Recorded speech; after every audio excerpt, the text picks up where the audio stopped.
mucho esta invitación, sobre todo por el título, Volver a Marx.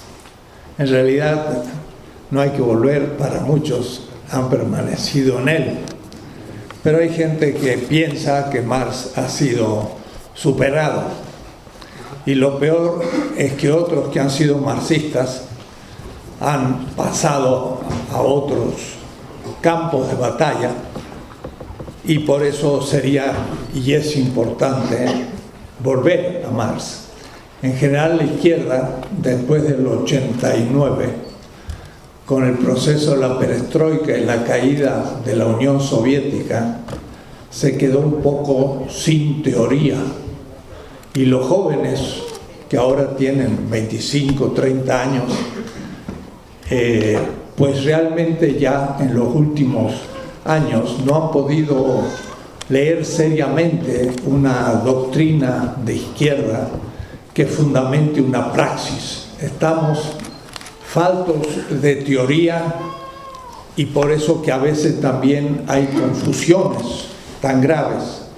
Además que la izquierda, que ahora en América Latina se ha hecho presente en todo el continente, con grandes gobiernos como el boliviano, el ecuatoriano, el venezolano, y también en Argentina, en Uruguay, con una figura tan emblemática por su honestidad como Mujica, y en Brasil y en otras partes, esa izquierda también está viviendo lo que se está llamando en los últimos tiempos un turmidor, o es decir, el proceso de la Revolución Francesa, que se burocratizó y al fin quedó en manos de Napoleón. O es decir, la corrupción de un proceso que se burocratiza. Entonces no es solamente el problema de que la izquierda llegue en algún momento al ejercicio delegado del poder, sino que sepa gobernar, lo cual es difícil, y sobre todo difícil en una época de transición donde no hay alternativa al sistema presente. Y no hay alternativa porque no puede haberla. No crean que es tan fácil decir la alternativa al capitalismo neoliberal es tal. Esa alternativa se está construyendo día a día, y se va a ver con muchos diseños cómo se va bosquejando. Piensen ustedes que en el siglo XVI, XVII o XVIII, los capitalistas o burgueses no se llamaban capitalistas ni tenían claridad sobre su proyecto. Se descubre después de mucho tiempo. Entonces, el pensar que un proyecto está claro y es alternativo es idealismo, nunca pasó eso en la historia. Hay que irlo construyendo, viendo los defectos del presente y día a día teniendo criterios para poder superarlo. Y por eso entonces es tan importante tener una teoría. Pero lo que pasa, como digo, desde el 89, después de la disolución del marxismo-leninismo, cuidado, no Marx, estamos faltos de teoría. Y entonces, ¿desde qué horizonte de principios puedo yo ir construyendo proyectos más precisos? No los hay. Y la izquierda tampoco tiene escuelas de cuadros. Los partidos o los grupos no son capaces de hacer un grupo de estudio que se ponga a trabajar una teoría. Hay como una cierta desprecio a la teoría, no viendo que sin ella no hay luz para poder caminar en el camino. La teoría es esencial, sin teoría no hay revolución. Y la teoría del marxismo-leninismo, tal como fue enunciado desde 1921, el nuevo proyecto económico en la Unión Soviética, que hubo que sacarlo un poco del bolsillo después de la etapa de todo el poder a los soviets, que significaba un cierto anarquismo, donde el pueblo y sobre todo los obreros tenían que ir repensando lo que se iba a hacer. pero fue un momento muy difícil y no se llegaba a conclusiones. Y mientras tanto el enorme imperio zarista, que se había transformado ahora en un estado revolucionario, pues no lograba claridad sobre qué alternativa tenía que hacer en concreto. La política no puede esperar mucho tiempo, porque 2 o 3 años de incertidumbre, de ineficacia, de pobreza, hace que el mejor grupo caiga. Y por eso entonces hubo que decir nueva política económica. Pero ahí nació el socialismo real. Nunca más había pensado en eso. No podía pensarlo. Estaba muy anterior a toda esa organización y a esa posibilidad. Murió en 1882, mucho tiempo antes. Entonces el socialismo real fue algo que se inspiró en Marx, pero después fue siendo completado. Y sacaron textos de Marx, sacaron textos de Lenin, sacaron textos, hicieron una ideología que se llamó el marxismo-leninismo y el socialismo de esa etapa del siglo XX. Y ese socialismo, debo decirlo con claridad, fracasó. Claro, algunos dicen, no el socialismo. Pero entonces ahora nos encontramos ante una situación que tenemos que ser muy realistas y también honestos. Tenemos que darnos cuenta que hay que volver a Marx para ver cuáles eran los principios que animaron aquella experiencia que fracasó. Y fracasó por muchos motivos, entre ellos y quizás el principal, el que, voy a enunciarlo de esta manera, el que las instituciones políticas y económicas son necesarias. No puede evitarse. Sin instituciones, la reproducción y el crecimiento de la vida humana es imposible. Sin agricultura, sin pastoreo, por ejemplo, hace 10.000 años, no podían surgir las ciudades porque no había alimentación a la mano, teníamos que seguir cazando o haciendo recolectores. Una institución como la agricultura o el pastoreo era necesario para alimentar un grupo de personas, unas 10.000, que viviesen en una ciudad. Pero las instituciones son ambiguas. Entonces hay un cierto anarquismo que dice todas las instituciones son represivas. Y con esa actitud, llegando al ejercicio del poder delegado, no se puede gobernar. ¿Por qué? Y porque se le dice a Evo Morales, usted es presidente, disuelva el Estado.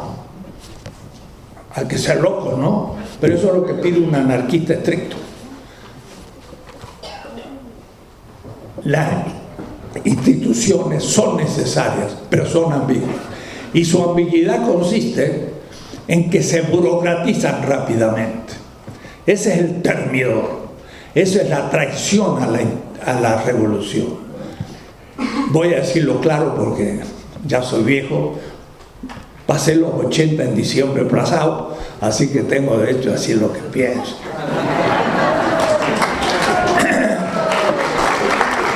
Y más de la mitad yo me la pasé en México, aunque edición y un currículum así un poco raro, pero bueno. También la izquierda se corrompe. El PRD está completamente corrompido. Y habrá aquí algunas personas del PRD, pero ni tienen teoría, ni tampoco han formado cuadros, y tampoco han castigado a los que no han cumplido con lo que deberían hacer. Y esos son 100 años de experiencia de la izquierda en México que se está derrochando. Entonces el burocratismo es un problema, también lo es en Venezuela. Porque miren, una cosa es ser un militante de base que durante años y años lucha por los principios, por el ideal, porque en fin, tiene una conciencia ética. De pronto llega, y no digo yo, toma el poder, porque eso es el poder no se toma porque el único sujeto o sede del poder es el pueblo.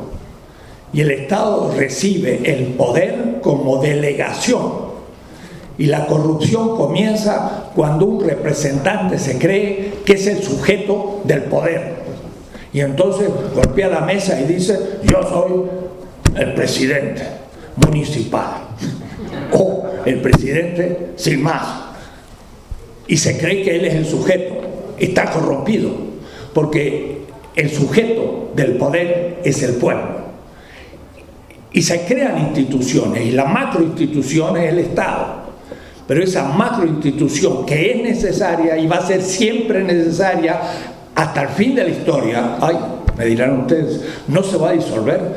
Eso es una hipótesis, es un horizonte crítico que hay que ir disolviendo el Estado en aquello de que el pueblo tiene que cada vez participar más, pero el Estado existirá siempre. Lo que pasa no este Estado, hay que fundar otro.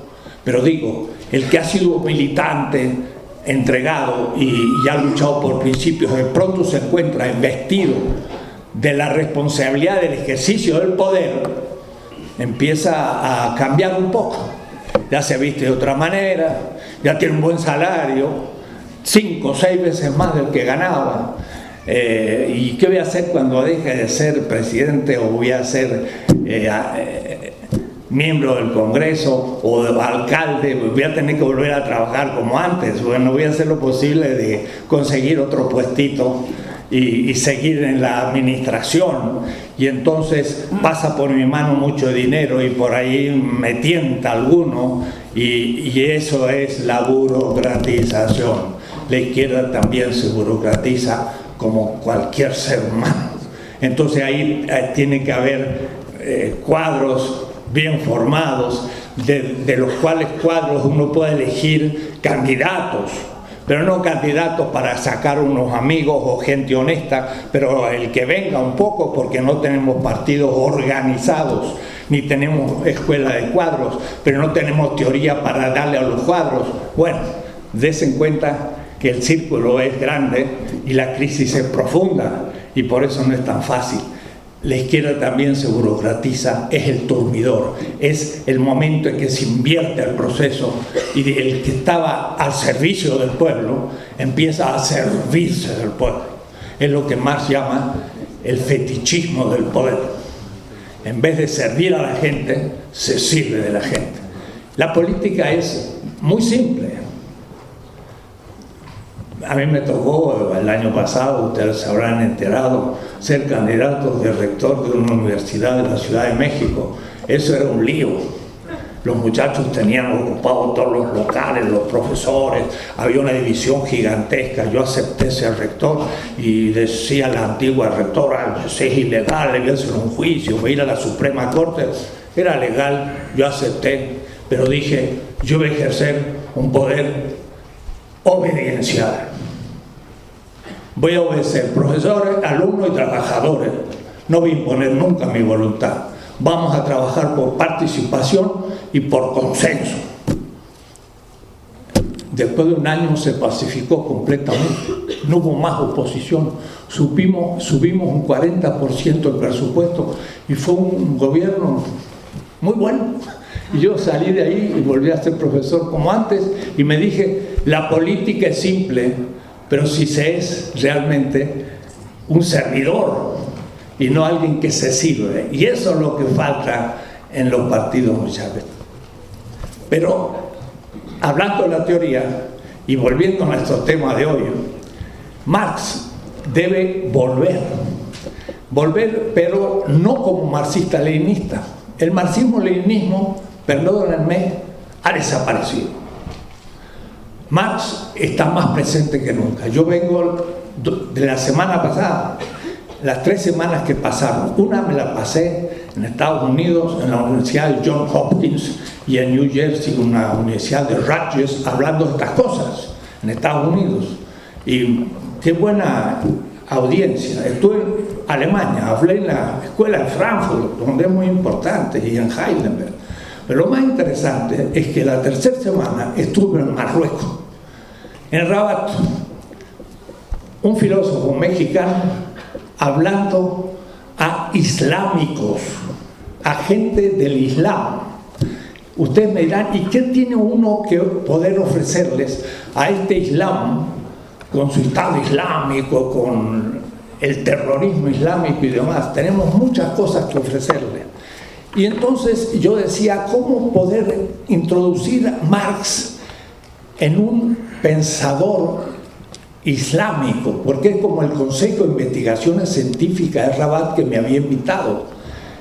Marx es demasiado despreciado en el mundo árabe, porque ellos son muy creyentes en su Corán y en el profeta, y entonces el ateísmo y el materialismo de Marx los espanta.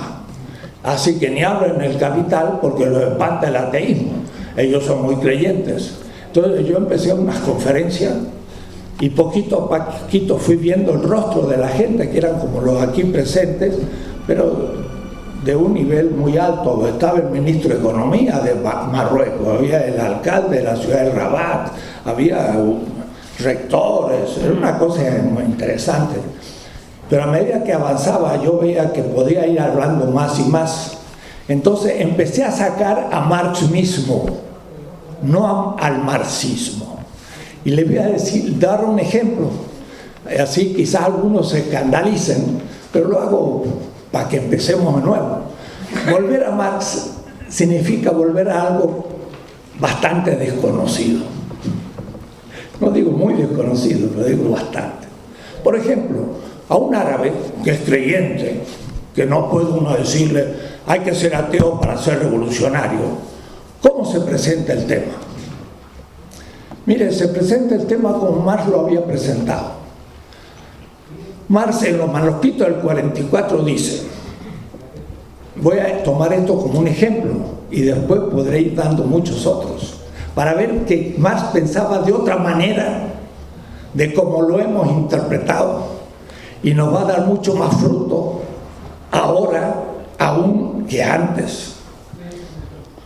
¿Cómo se presenta el tema? Marx decía en el manuscrito del 44, el ateísmo, después de negar la negación del hombre, no tiene más función. ¿Qué significa eso? Negar la negación, ¿cómo se entiende? Si uno es esclavo, es un ser negado. Si uno se libera, niega la negación. Porque ser esclavo es no ser humano, sino a disposición de otro. Pero si yo niego esa negación, libero al ser humano. De otra manera, el ateísmo no tiene función una vez que se ha liberado el ser humano. ¿Por qué?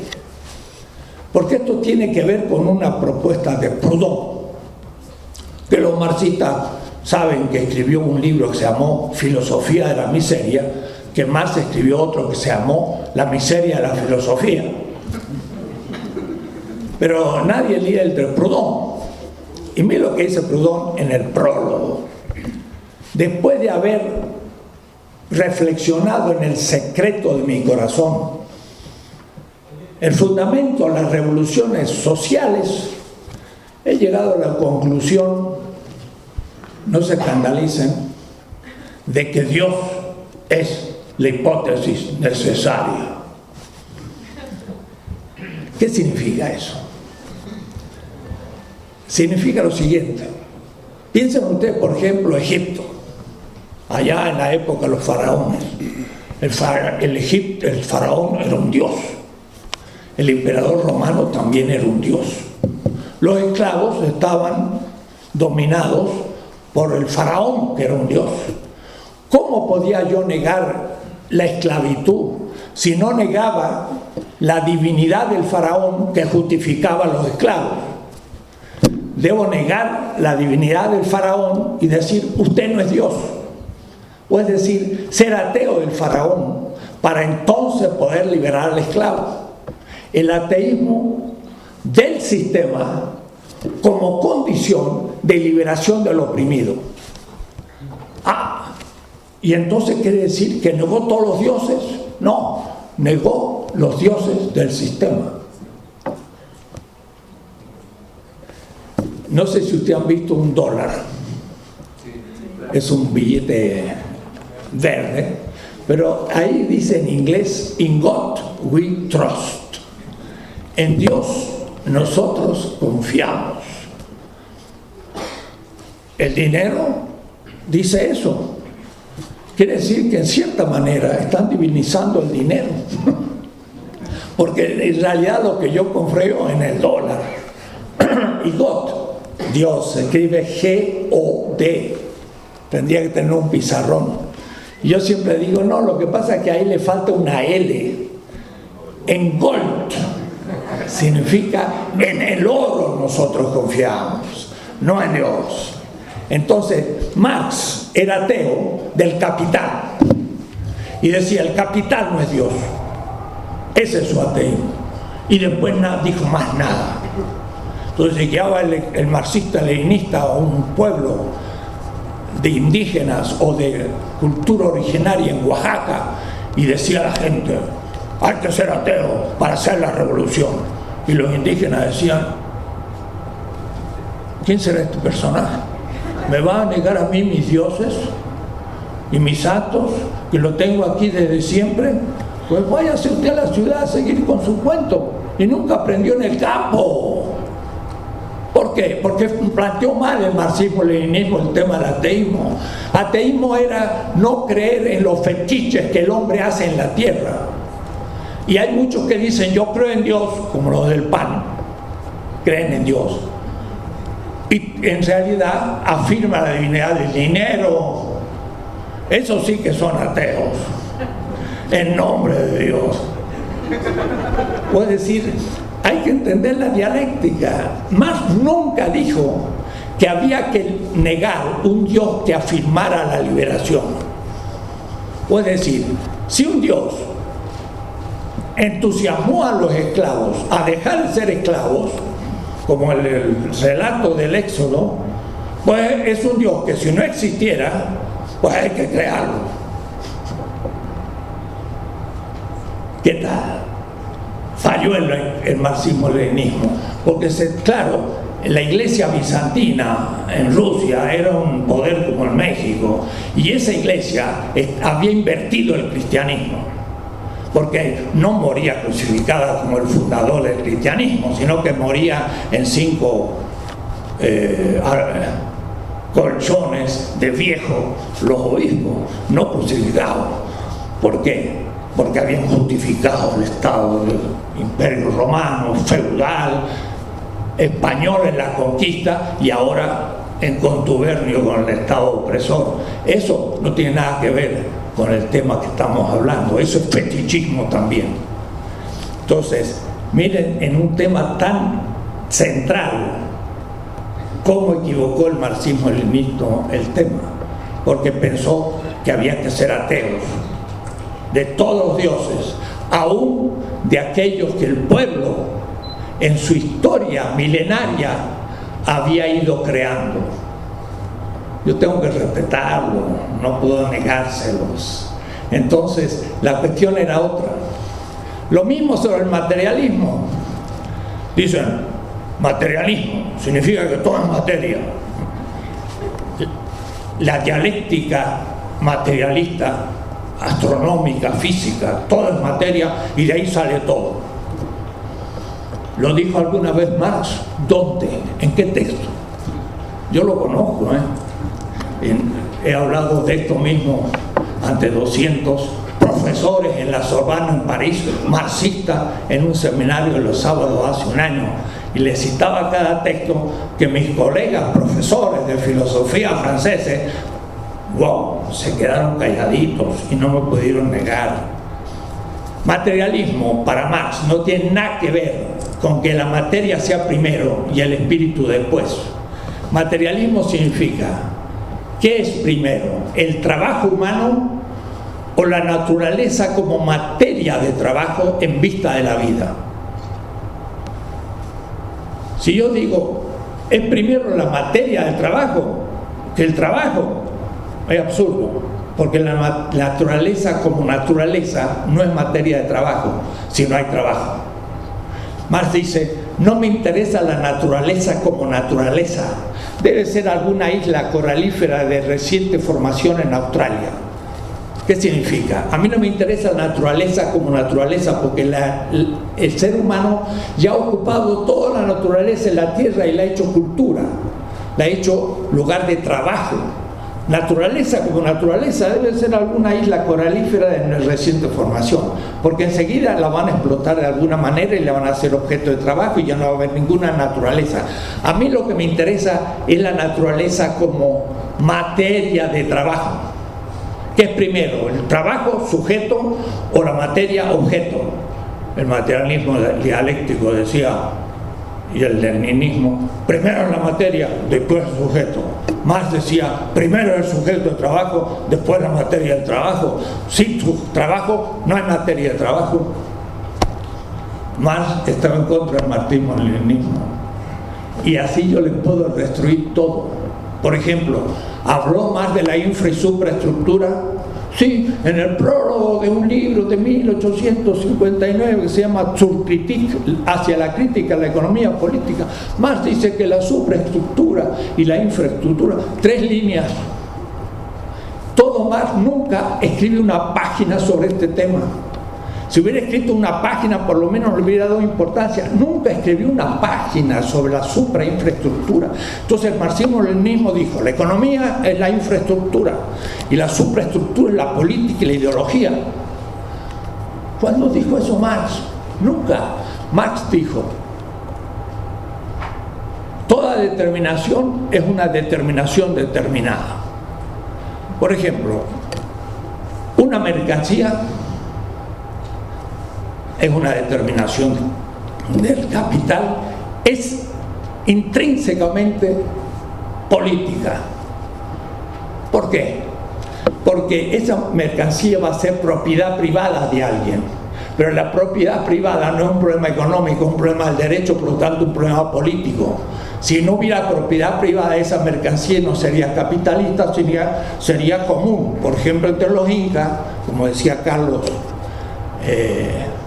Mariátegui en Perú, gran marxista, que fue expulsado del Partido Comunista Peruano por populista. Marx también hubiera sido expulsado del Partido Comunista por populista, porque él estaba con los populistas rusos contra Sazulich y contra los fundadores del Partido Comunista Ruso. Les voy a comentar después el caso, pero volvamos. Los incas tenían una propiedad común de los bienes. Cuando nacía un niño se le daba un terreno, no se le daba una partida de nacimiento porque se muriera de hambre, se le daba un terreno y podía vivir de su terreno, y cuando moría se distribuía a otro que había nacido. Entonces el Inca estaba en un sistema comunista donde todos tenían propiedad común. Esa propiedad común es un tema político, derecho, que constituye la economía. Entonces no puedo decir yo que la política es supraestructural porque constituya al económico infra. La política no es supraestructural, la política es constitutiva de la economía, y la economía es constitutiva de la política. Y la ideología, pues Marx no hablaba de ideología sino cuando escribió La ideología alemana, que era un libro de su juventud. En El Capital no habla de ideología, habla de fetichismo, que es otra cosa. Entonces no hay tal supra e infraestructura, sino que Marx pensaba en círculo. La economía determina la política y esta determina la cultura y la cultura determina la economía, y todas se van determinando en una espiral.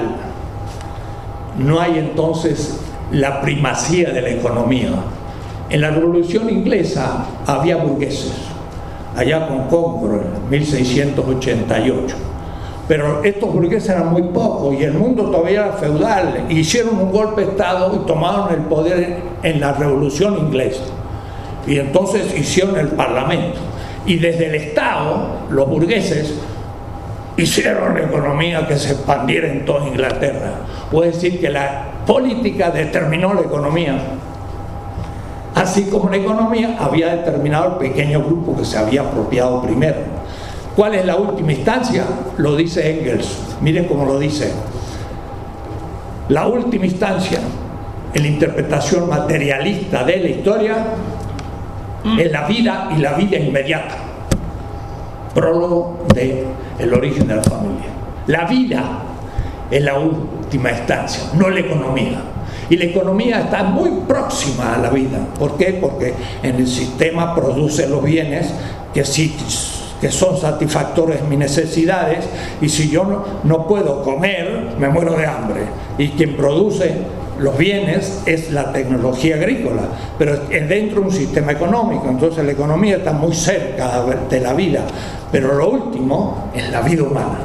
Y es la vida humana la que constituye a la naturaleza como materia de trabajo. ¿Por qué yo voy a la naturaleza y trabajo? Porque tengo necesidades, tengo que comer, y si no como, me muero. Entonces, cuando tengo hambre, miro en mi alrededor y veo qué puedo comer, y veo una manzana y me la como. Pero después que como todas las manzanas que había, se acabaron. ¿Y ahora qué tengo que hacer? Plantar la manzana, y ahí viene el trabajo para producir manzanas. Entonces yo veo la naturaleza como materia de trabajo, y el sujeto hambriento constituye a la naturaleza como materia, y eso se llama materialismo. Nada que ver con decir que la materia está primero y después vienen las funciones superiores del cerebro, que yo no voy a llamar ni espíritu, ni alma, ni nada. Funciones superiores del cerebro, neuronales, lo cual son físicas, pero no materiales. Es distinto, son químicas, pero no materiales. Entonces, yo podría desarmar una por una muchas tesis del marxismo-leninismo que fue producido después del NEP, después del 1921, que era un refrito de grandes textos que Stalin fue instalando en un sistema burocrático fetichizado que fracasó. Eso fue lo que fracasó. Cuando la Unión Soviética debió ya, después de la guerra, por 1950-60, entrar en un proceso de invención tecnológica para disminuir el valor de las mercancías, para tener poco precio, ya no tenía creatividad. ¿Por qué? Porque había eliminado el mercado y había eliminado también la competencia.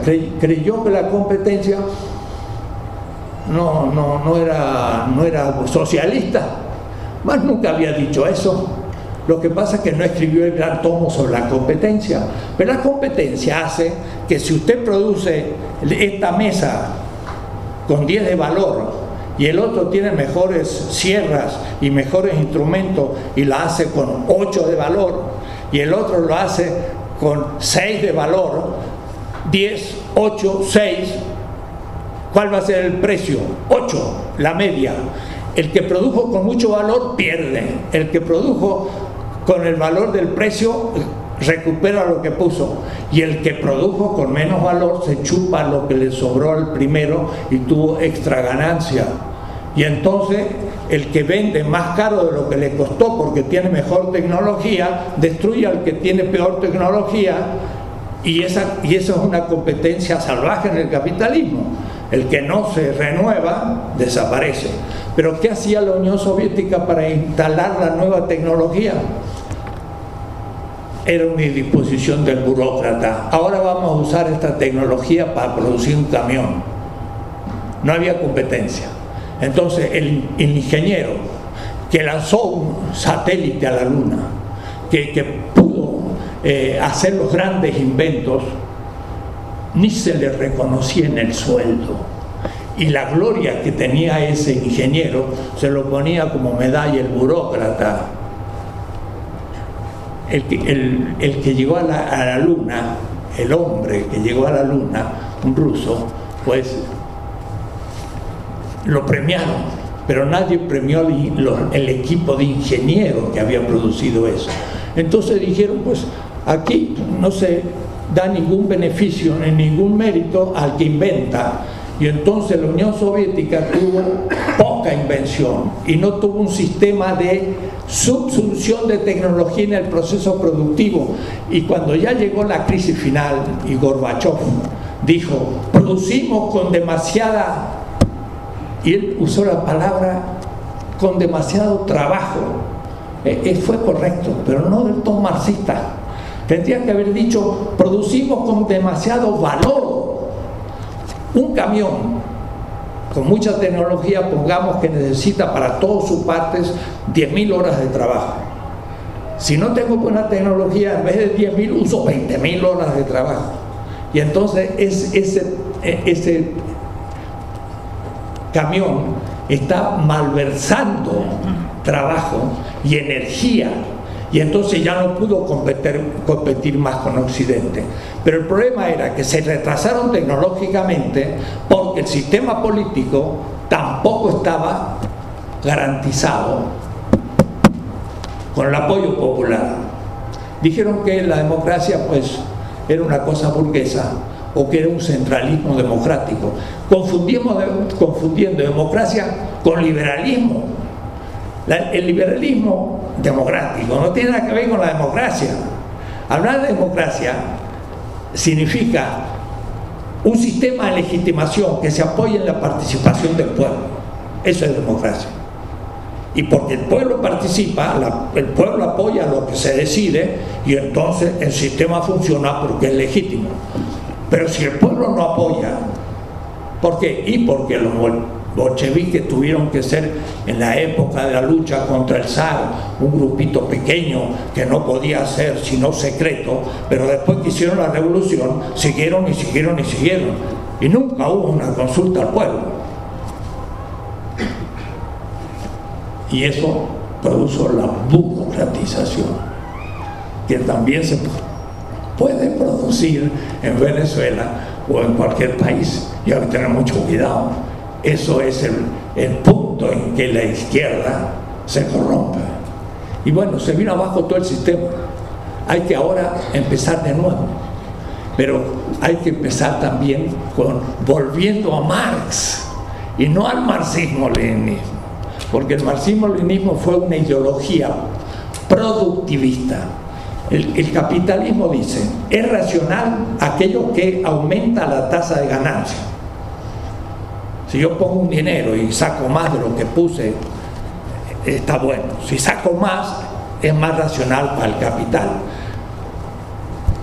La racionalidad del sistema del socialismo real fue, hay que aumentar la tasa de producción.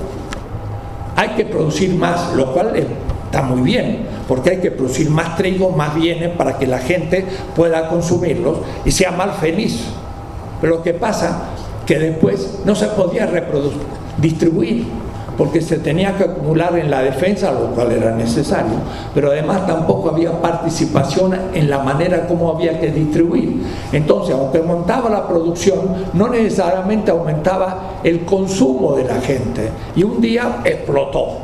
La gente dice, no vamos a sacrificar otra generación para que la tercera generación satisfaga lo que hemos hecho, porque nosotros nunca podemos comer lo que estamos produciendo. Y miren qué cosa más trágica, cuando se rompió el muro de Berlín, la gente, los alemanes salieron corriendo en noviembre del 89 y llegaron a lo cómico, salían corriendo y compraban plátanos, porque nunca le habían dejado comer plátano, porque era muy caro. Entonces, tonteras a veces mostraban cómo era un pueblo que no podía consumir, pero porque también el sistema de distribución no funcionaba, etc. Entonces, no es fácil hablar de Marx por el fracaso del socialismo real, pero es necesario hablar de Marx, porque Marx no se agota en el socialismo real, ni tampoco en él cumplió la función que debería haber cumplido. Tenemos que volver a Marx, y en serio. Yo he escrito bastante sobre el tema. Marx escribió 4 veces El Capital. Era un hombre muy escrupuloso. Trabajaba hasta las 4 de la mañana, era muy pobre, nunca tuvo un oficio, o es decir, un job, un trabajo, porque hasta quiso ser en un momento de extrema pobreza en Londres, después que se murió su hijo Edgar de frío, pues no tenía para pagar la calefacción. Quiso ser empleado del ferrocarril de Londres ya, y no lo aceptaron por mala letra. Efectivamente, yo he trabajado en los archivos de Marx en Berlín y en Ámsterdam y tenía muy mala letra, y gracias a que eso ha sido pasado a máquina, uno puede leer los inéditos de Marx, pero con dificultad los originales.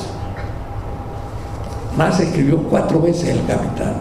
Entonces, cuando en un grupo aquí en la UNAM nos propusimos comenzar a estudiar a Marx, descubrimos la primera vez que se puso a hacer lo que iba a ser después El Capital, que en alemán se llaman los Grundrisse, en 1857, y escribió 8 cuadernos.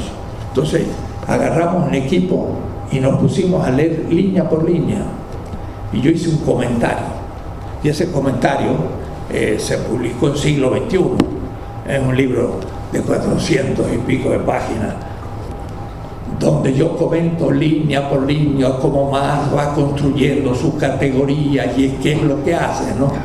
Entonces se ha traducido al francés ahora. Esto fue publicado en 1983, hace ya muchos años. El año pasado apareció en francés, y dice el libro en francés: una novedad en el pensamiento francés, el primer comentario de los Grundrisse de Marx. Era mi libro, publicado en 1983, se publicó en 2011 en Francia, y todavía era novedad en Francia. O es decir, miren ustedes, después Marx, del 63 al 61 al 63, escribió de nuevo todos los 3 tomos, los temas. Y yo hice un comentario. Ahí son 6 enormes tomos en alemán. Salió un segundo tomo en siglo XXI. Después Marx hizo una tercera redacción del Capital, 63-65. Le hicimos todo un comentario. Y luego recién publicó en el 1867 el primer tomo, que es el que se lee cuando agarran el tomo 1, el primer capítulo, y no se dan cuenta que son la 4ª redacción del Capital. Entonces ahí Marx ya había llegado a un pensamiento mucho más maduro. Eso también se ha traducido al italiano, al inglés, etcétera, estos libros. Y de tal manera que hicimos el primer comentario que existe en el mundo, ni en Alemania, ni en Rusia, ni en Francia, ni en ningún lado, sobre las 4 redacciones del Capital de Marx. Entonces conozco a Marx con microscopio en El Capital. Después Marx tiene muchas otras cosas y es muy complicado. ¿Por qué es necesario Marx? Porque aclara, pero como si nos lo dijera así con extrema luz, lo que nos está pasando. La crisis que está pasando en México la tomaría yo a un nivel: la entrega de nuestra energía a las transnacionales o a un capital privado nacional, un bien común que es de la propiedad del pueblo, se lo arrebata de sus manos una institución del Estado, el Congreso, corrompida, y lo entrega al capital privado. Es un robo, pero es parte de algo mucho más estructural y mucho más general, que como un país como México es pobre y por qué un país como Estados Unidos es rico. ¿Cómo es que hay una transferencia de valor de un país a otro país? Ese tema lo planteó una teoría latinoamericana que se llamó la teoría de la dependencia. Y muchos allá por 1975, marxista-leninista, y no quiero nombrarlos, dijeron: esa es una teoría burguesa, porque en la teoría de la dependencia se explica por qué la burguesía norteamericana explota a la burguesía mexicana y le saca valor y se acumula en Estados Unidos. Y eso empezó con la colonia. Es decir, cuando llegaron los españoles a América y llegaron, por ejemplo, a Bolivia o a Zacatecas, y había unas minas de plata gigantescas. De las minas de Potosí sacaron 20.000 toneladas de plata. La sacaron, los indígenas quedaron sepultados dentro, víctimas humanos al nuevo Dios, y se lo llevaron. ¿Quién autorizó el poder sacar esa plata de una colonia y llevárselo a España, el cual hará su compra en los Países Bajos, y por último toda la plata americana llegará a la China, que estaba mucho más avanzado que Europa, y como los europeos no pudieron vender nada hasta 1800 a los chinos, compraban con la plata americana. Entonces, con la plata americana de nuestras minas de Zacatecas y otras regiones, y el Potosí, Europa pudo acumular capital y con eso comprar bienes. ¿Quién autorizó de que sacasen la plata y se la llevaran? Hubo teóricos, teólogos, pero también filósofos, quienes de Sepúlveda y otros, que dijeron que sí, que la conquista era lícita porque se le entregaba a estos pueblos bárbaros la civilización, y por lo tanto también podían llevarse esos bienes. Había que justificar el que sacarle un bien a otro fuera de derecho, y eso se hizo en el siglo ya XVI, y lo hicieron los españoles. Esa justificación del colonialismo nunca es estudiada como en la primera etapa de la filosofía moderna, en la que Europa justificó el robo de los bienes de las colonias, que significaba no tomar algo a crédito y pagar un interés, como ahora nos lo exigen, sino directamente llevarse el bien y nada más. Eso es un robo a mano armada como tal, pero fue justificado teóricamente y aprobado por todos los países, primero España, después Francia, Inglaterra, y todos ellos aprobaron esa manera de ser. Pero eso llega más adelante, y entonces hay préstamos, y los préstamos que nos dan exigen interés. Ahora, claro, si vamos a ver cómo hicieron los préstamos que ahora estamos adeudando y que nos exigen con una pistola en la frente que paguemos, fueron pura corrupción, porque se entregó a una élite que a su vez el día siguiente tomó esos dólares y los puso en los bancos norteamericanos, de tal manera que lo único que quedó aquí fue la necesidad de pagar esa deuda que se la apropió una oligarquía mexicana, y nosotros no saldremos nunca más de ese pago. Hoy mismo dice, en el gobierno actual ha aumentado 33% en lo que llevamos la deuda de México.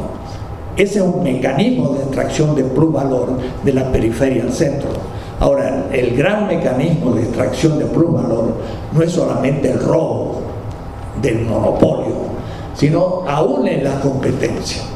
Si la misma mesa es producida en Estados Unidos o es producida en México, ahí es donde en la competencia de la producción de un mismo producto es donde empieza la extracción, y Marx la explica como ningún economista.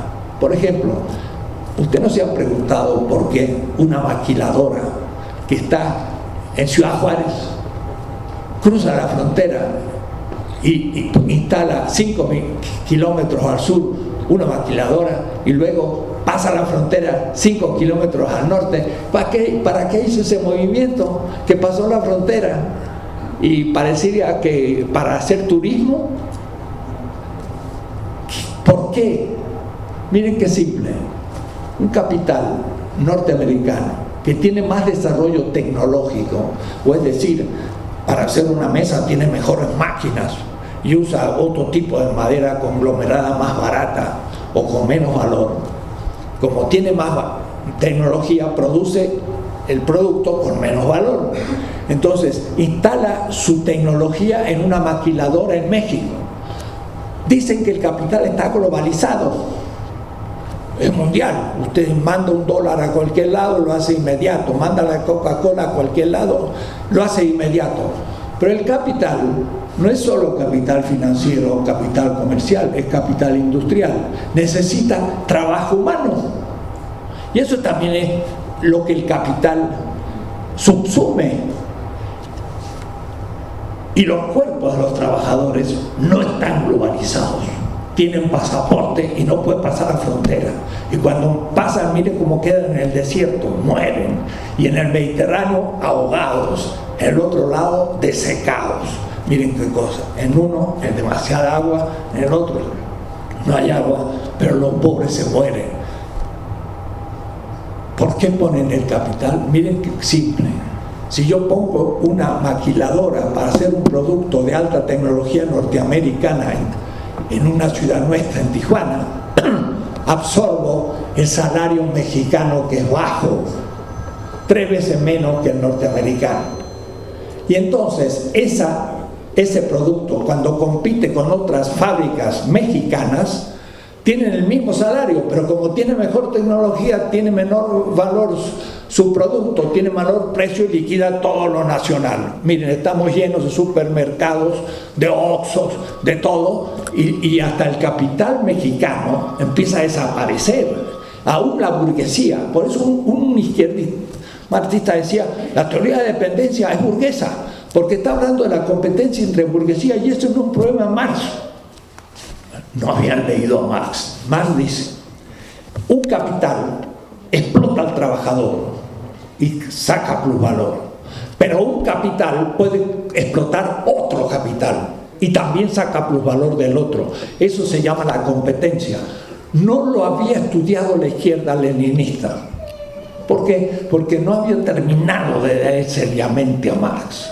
La explotación de una gran burguesía como la norteamericana, de la mexicana, es también una competencia de capitales que Marx ha trabajado muy claro. Entonces, ¿qué pasa? Si el bien es producido por una transnacional en nuestro país de alta tecnología, pone el producto con menor precio en México y liquida todos los capitales mexicanos. El señor Carlos Salinas estudió en el norte, en alguna universidad, hasta se dice en Harvard. Yo he sido profesor, no estudiante, en Harvard. No he aprendido nada, he ido a enseñar.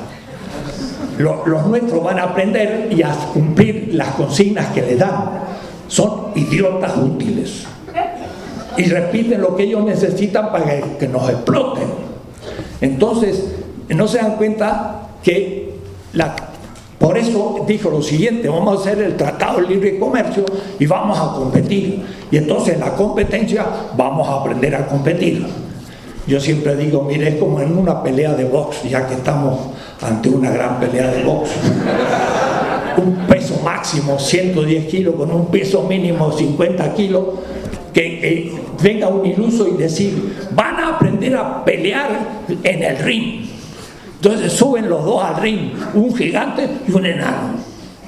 Y entonces, primer round, suena la campana, viene el otro, le pega y la manda a la galería ya de las populares. Se terminó la pelea.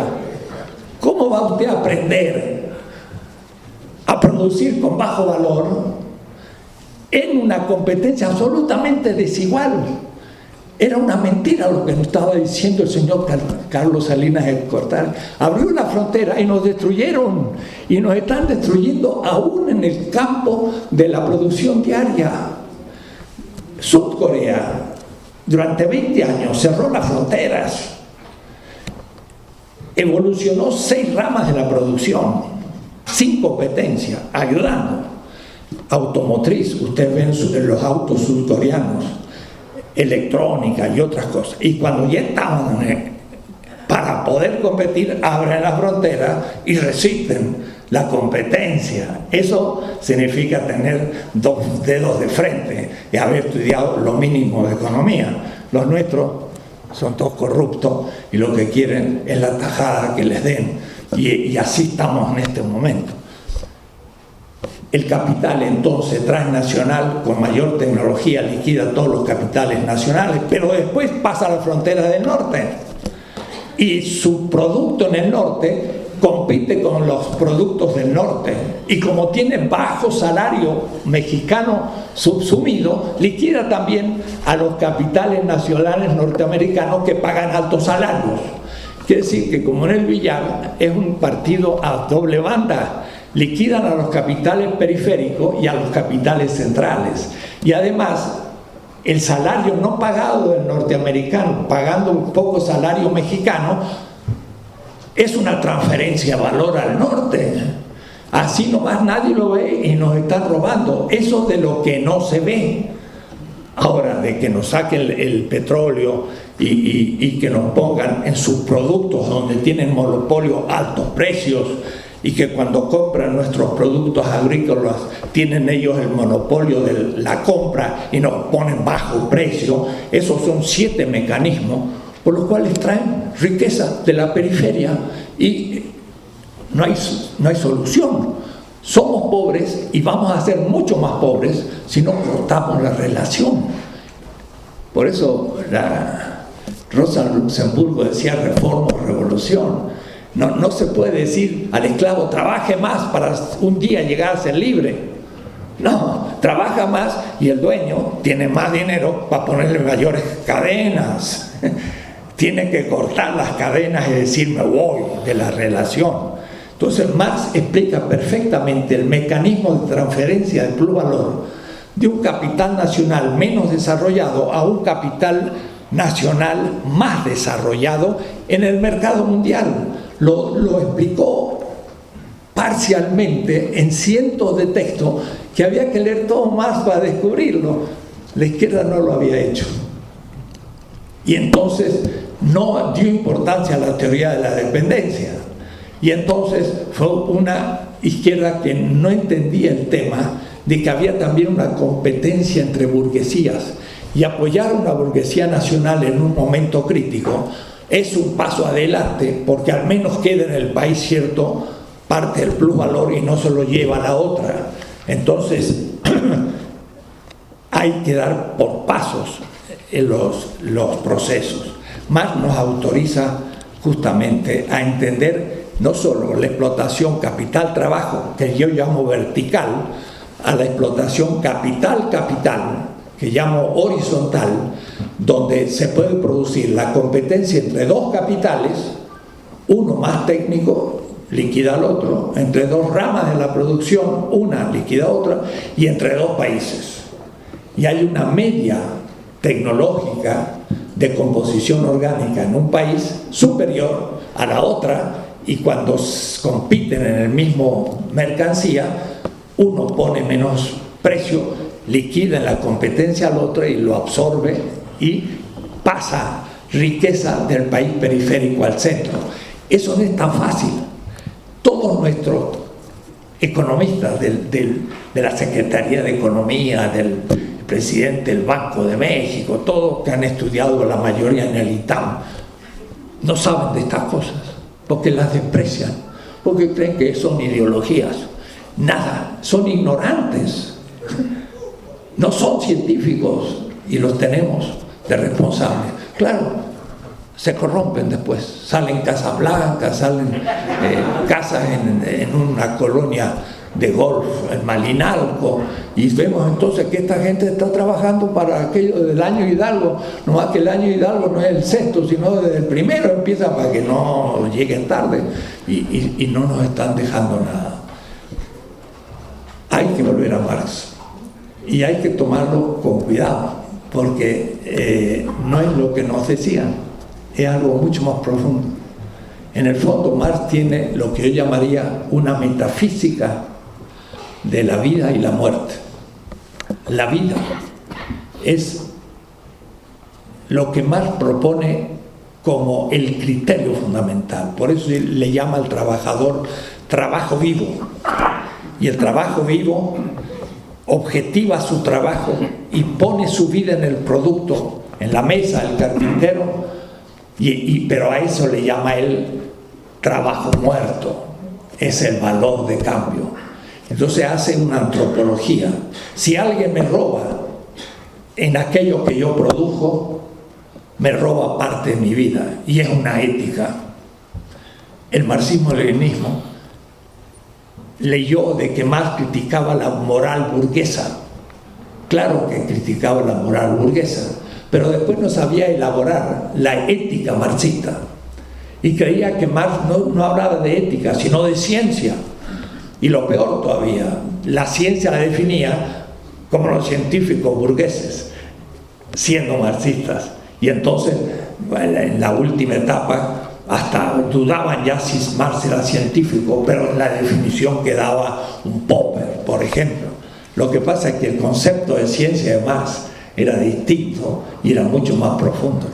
Era ciertamente científico su manera de verlo, pero cuidado, no fetichistamente. Él decía, lo que aparece no es el fundamento, sino que el fundamento está en lo que no aparece.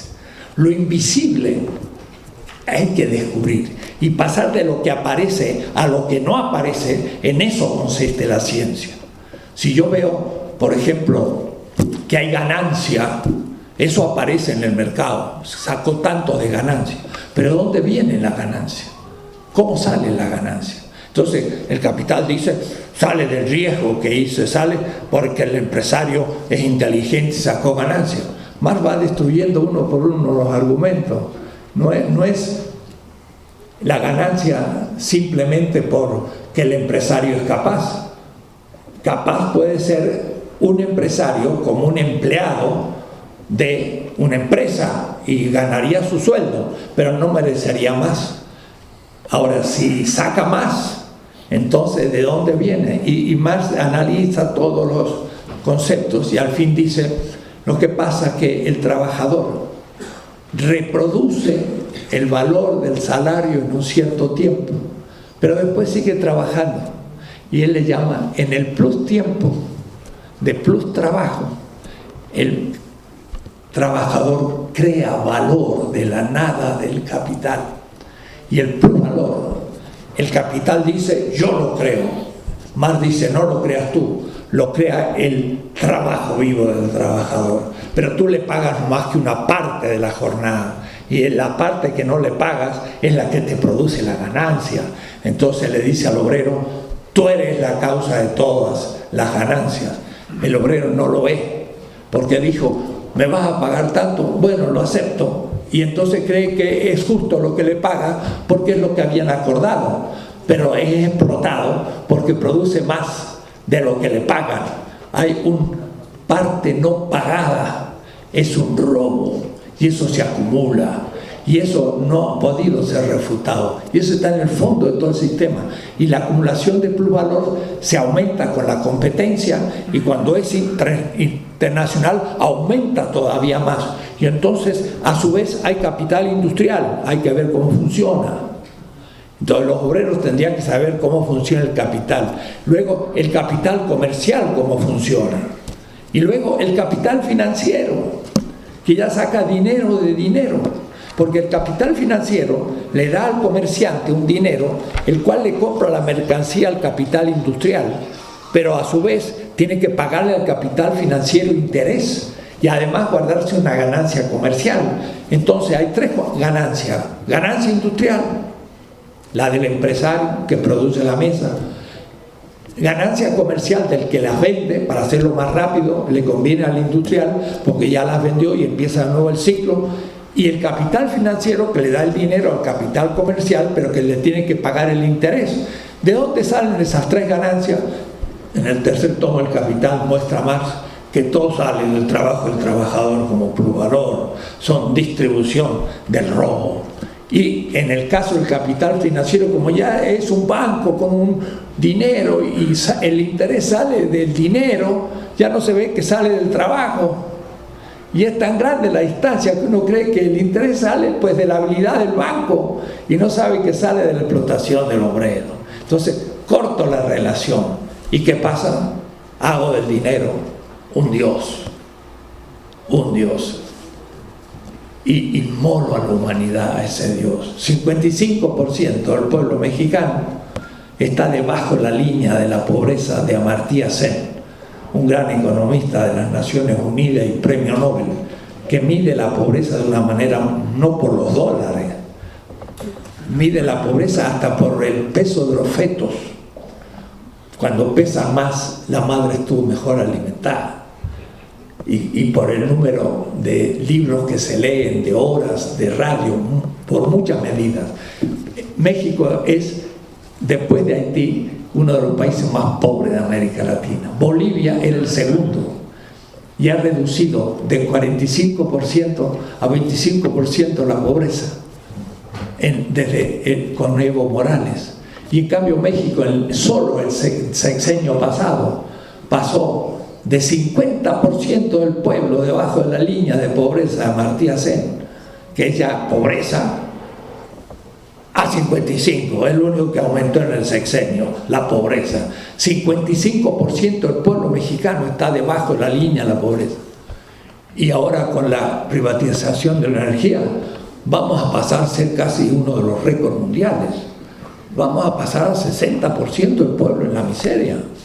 Entonces, los efectos son catastróficos de lo que nos está pasando. Este tema es muy largo y esto merecería cursos. Yo he escrito uno de un curso y está en vídeo, de tal manera que si alguno de ustedes tiene internet o YouTube, puede ver unos vídeos que se llaman 16 tesis de economía política. Entonces, a medida que yo escribía el texto, iba dando clases, terminé el vídeo y está a disposición del que quiera escucharlo.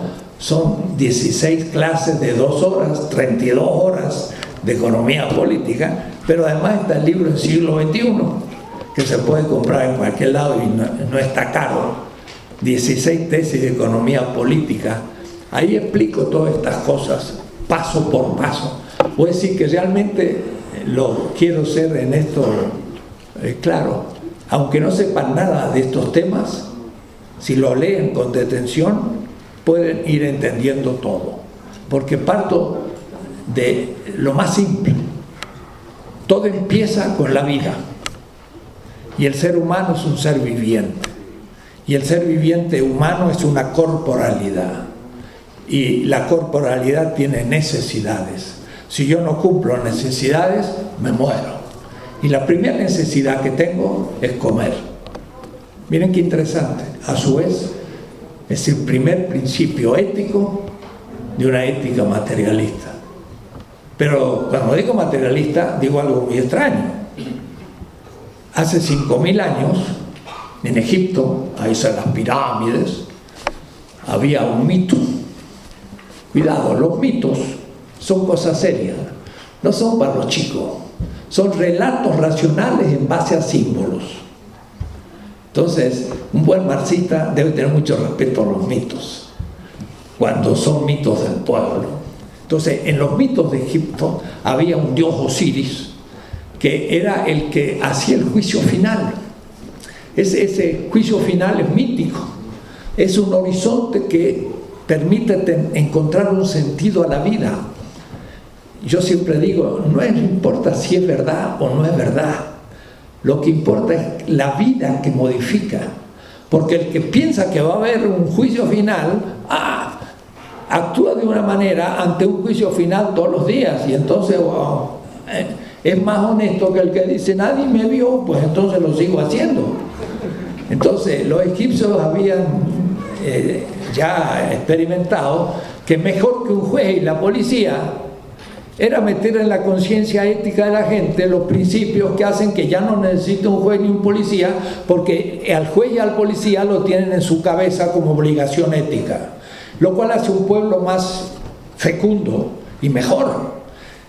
Pero lo que me llamó la atención es que en el juicio de Osiris al muerto, usted dirá, si era muerto, como le preguntó, ¿cómo te llamas?, le dicen, responde, ¿qué hiciste de bien? Y entre las cosas que dicen, miren lo que dicen: di de comer al hambriento, di de beber al sediento, di de vestir al desnudo y una barca al peregrino. Eso hace 5.000 años, en un mito, en el capítulo 125 del libro de los muertos. Me llamó la atención. Di de comer era un acto bueno. Di de comer al hambriento. era un criterio ético. Y entonces Osiris lo resucita, porque era un hombre bueno. 30 siglos después de aquel mito de Osiris, el fundador del cristianismo, lo dejo dicho así, un tal crucificado, y la cruz era la silla eléctrica del Imperio Romano. Así que no crean ustedes que era un lugar religioso ni muy cómodo, sino que era un joven rebelde que increpó al templo y por lo tanto dijo: la crítica de toda crítica comienza por la crítica de religión. Ah, no, lo dijo Marx. No, pero lo practicó antes el fundador del cristianismo, porque criticó al templo y el templo lo mató. Y por eso que es un tipo interesante, es un joven medio hippie al cual uno puede referirse con respeto. Marx contaba a su hija Laura a la noche, y lo que uno cuenta a su hija a la noche significa que para el padre es importante. Le contaba la vida de Jesús, que era este hippie crucificado. Y este también puso el mismo criterio. El juicio final es dar comer a los hambrientos. Miren, es decir, la primera necesidad del viviente es reproducir la energía comiendo. Y ese es el primer criterio ético del marxismo y de toda ética materialista, y además de otras éticas. ¿Se dan cuenta?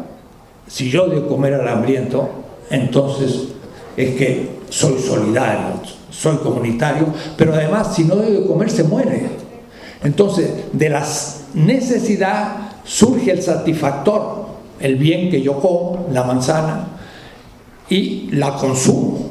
Y la consumpción significa recuperación de energía. Para que entonces me acaba la manzana, tengo que producirla y aparece el trabajo. Entonces no hay solo valor de uso, ahora hay valor, porque valor es el trabajo objetivado. Y en la manzana que yo recolecté al comienzo como recolector y no la planté, era valor de uso solo. Y voy explicando uno por uno las categorías de Marx hasta que la cosa se complica y llego al capital transnacional y a la realidad actual. Es un libro fácil, que se podría hacer 16 sesiones de un seminario de militantes que se pongan a pensar, porque el militante, si no tiene teoría, no es militante, es burócrata al fin. Por eso que se burocratizan, porque al fin no tienen nada que proponer. ¿Cuál es el proyecto? Pues no tienen proyecto porque no tienen teoría. Entonces hay que repensar las cosas. Tengo otro que se llama 20 tesis de política, pero eso lo di a 400 jóvenes de un partido político que después se corrompió allá por el 2006. Eran 400 y fueron 20 clases discutidas, y si lo leen van a ver que ahí se encuentra toda una política, pero no europea ni norteamericana. Parte aquello de que los que mandan obedeciendo. O como dice Evo Morales, él dice: yo ejerzo un poder obediencial. Y cuando uno tiene esa actitud de servicio como obediencia, no hay corrupción. Ahora, cuando uno se olvida de eso y en vez de servir se sirve de, ahí empezó la corrupción y ahí empezó todo. Alguien me sugirió no dejar de hablar un tema y lo voy a hacer, aunque sea para terminar. Digo esto porque le he planteado 1 o 2 puntos de la Vuelta a Marx. He trabajado el tema allá por los 80, 8 años, 16 semestres. Entonces se encuentra, darle una charlita 16 semestres está complicado. Entonces más bien hay que leer un poco. Hay que, yo digo a veces, de burrarse. Hay que trabajar un poco. Si no lo hacemos, somos una izquierda activista que no va a ir muy lejos, enseguida va a ser confundida. Estamos en un momento grave porque hay elecciones. Y alguno dirá, pero las elecciones no son importantes. Eso es una política electorera, y yo estoy de acuerdo. Las elecciones son apenas una institución entre muchas otras instituciones de la democracia. Y la democracia no tiene nada que ver con liberalismo, vuelvo a repetir. La democracia es un sistema de legitimación. Y la legitimación es muy importante para el poder, porque un poder legítimo tiene poder. ¿Por qué? Porque todos están metidos en la cosa, participan. Un poder ilegítimo es el que dice, tira el papel al suelo, porque bueno, lo recoja el gobierno. El otro día estaba en el barrio y un muchacho estaba ahí, tiró el papel. Y le digo, joven, ¿se le cayó un papel? Yo vi que lo tiró, pero... Y entonces me miró y lo recogió, se lo puso en el bolsillo. Digo, gracias. ¿Pero por qué? Porque si no lo hace él, lo va a tener que hacer un basurero, y el basurero es más caro que lo que él podría haberse lo ahorrado, porque él es el basurero que debe barrer el barrio como yo. Entonces, cuando tenemos legitimidad, un gobierno tiene legitimidad, tiene el apoyo de la gente, y la gente colabora a todos los niveles mínimos, que la lámpara tal se funde y no vienen, bueno, hacemos una juntada y ponemos la lámpara para que esté iluminado la noche y esté mejor el barrio. Hay colaboración. La democracia es un sistema de legitimación cuya esencia es la participación simétrica de los afectados, que son los ciudadanos. Si participamos, miren, México, en el Distrito Federal, que es lo menos malo que hay en México, pero que no tampoco tan bueno que digamos, se eligieron consejos por ciudadanos, me iba a ser comunales como en Venezuela, no, ciudadanos, con 2000 y pico.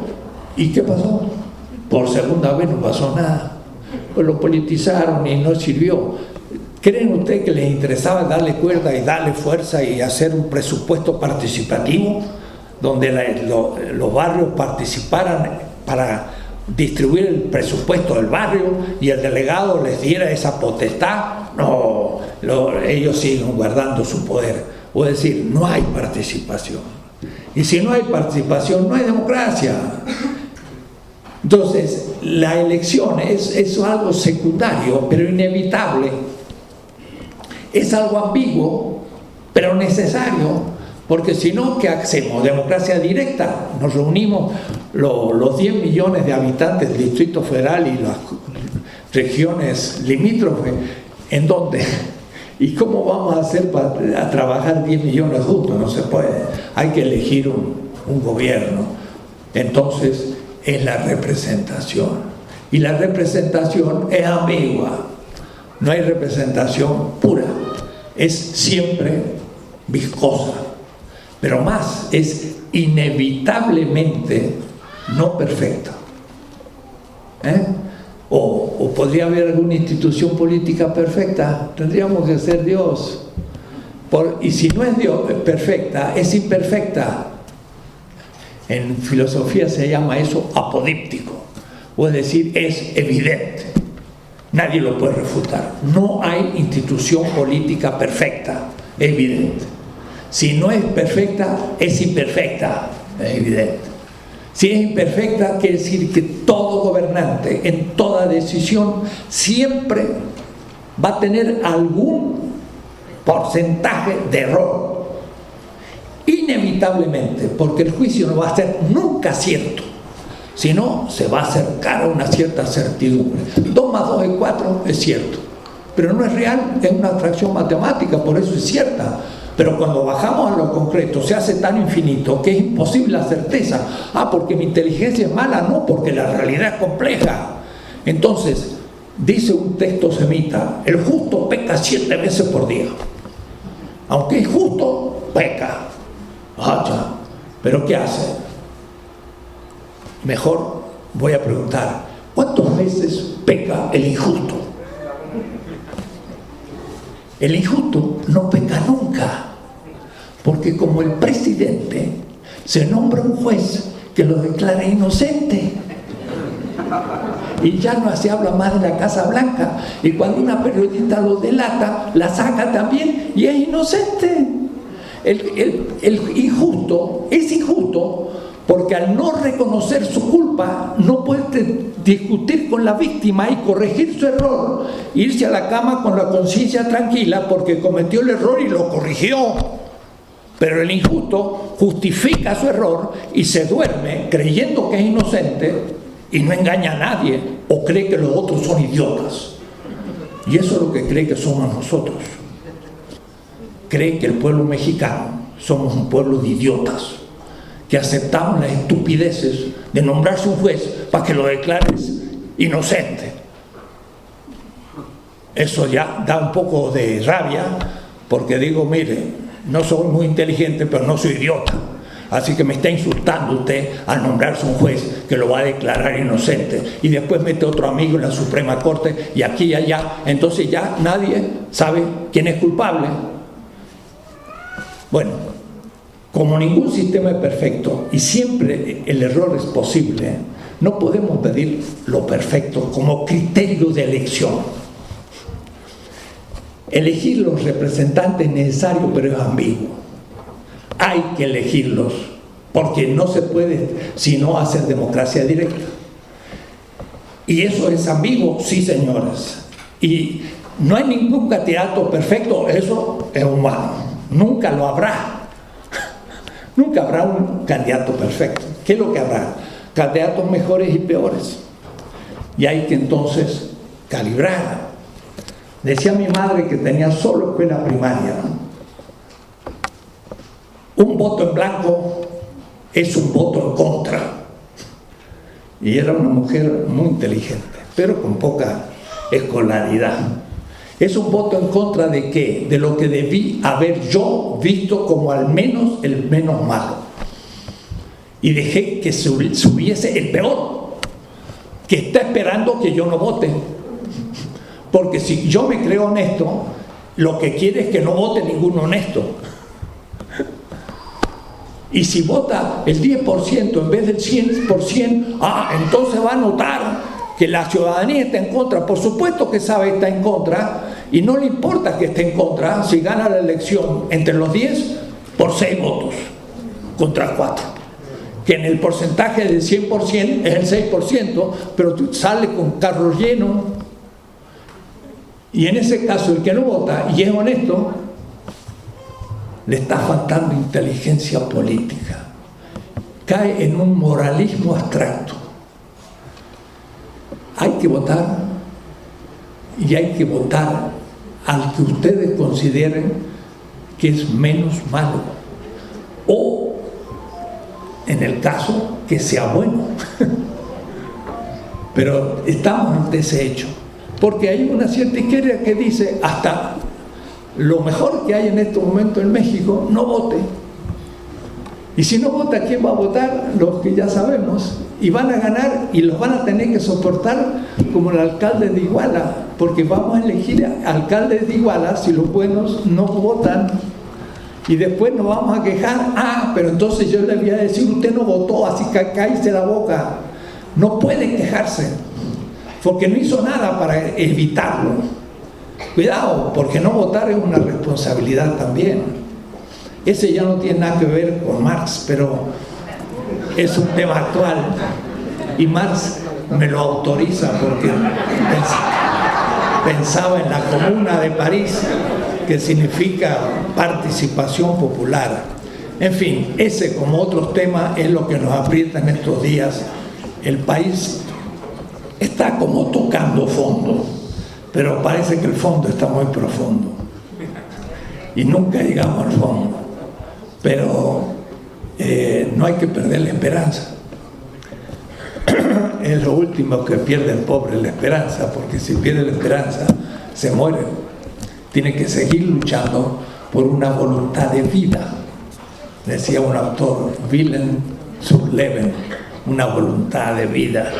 El pueblo iraquí fue invadido por el ejército más grande de la tierra, con falsas razones, que tienen armas, no sé cuánto, que tratan mal a las mujeres, y las tratan mal según mi criterio, pero ellos dirán cómo tratarlas mejor, yo no tengo derecho a decírselo, que tenían armas de destrucción masiva, mentira, pero nunca se retractaron, que era un tirano Hussein, claro que era un tirano, y ellos dicen, era una serpiente, pero ahora tengo una serpiente mucho mayor. Y destruyeron Irak y todo el Medio Oriente, y es un caos completo. Ya ni le dan la noticia. Destruyeron Libia, y ya no aparece. Y estaba en Marruecos, al lado de Libia. ¡Qué barbaridad! Siguen con los tiros, siguen con la muerte. El país más adelantado del África, $17.000 per cápita, destruido. ¿Para qué? Para apropiarse del petróleo. Estamos mal en el mundo, estamos mal en México, pero uno ve como en todas partes se está levantando la gente. Uno abre y son manifestaciones por aquí, por allá, en Francia, en Alemania, en Estados Unidos, en todas partes. La gente empieza a estar enterada. Vamos a una nueva etapa de la historia universal. Va a durar, pero tenemos que crear teoría, prácticas, organizaciones para poder afrontar esos hechos. Espero que entonces organicemos algunos seminarios, encuentros, y que algunos jóvenes, viejos, se reúnen los sábados de tal hora a leer durante años textos de Marx para tener más claridad teórica acerca de lo que nos acontece. Muchas gracias.